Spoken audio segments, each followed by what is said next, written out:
On peut considérer cet événement comme un événement qui est un succès. Pourquoi on imagine ça? Il y a 3 mois, on le soumet au ministre des Affaires étrangères, il valide la démarche. On prend comme thème la Méditerranée du futur, on estime que l'avenir passe par là, que c'est un moyen de sortir des blocages qui sont aujourd'hui en place un peu partout. On prend comme thème essentiel le développement durable, les accords sur le climat. Et en fait, le hasard du calendrier ou peut-être le bon sens nous amène dans la logique de la COP 21, de la COP 22, la COP 23. Et on apporte une réponse au peuple de la Méditerranée, parce que tout le monde a bien compris que ce soit pour l'air, que ce soit pour la mer, que ce soit pour la terre, pas de frontières.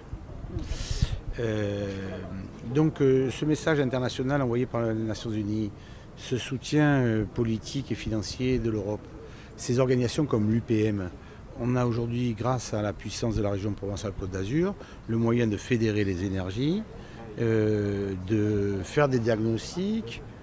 Vous savez que je suis médecin, faire un traitement et après voir si ça marche.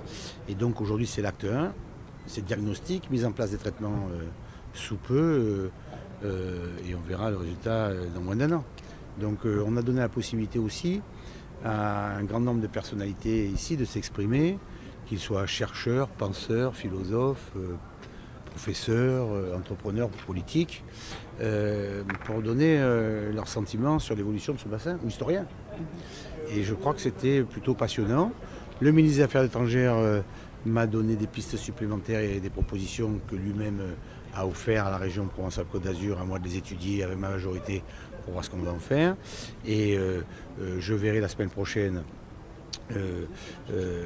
Sa Majesté le Prince de Monaco, où nous allons essayer de faire une feuille de route pour le bassin méditerranéen. Et après, chacun, à Tunis, à Alexandrie, piochera dans ce qu'il veut.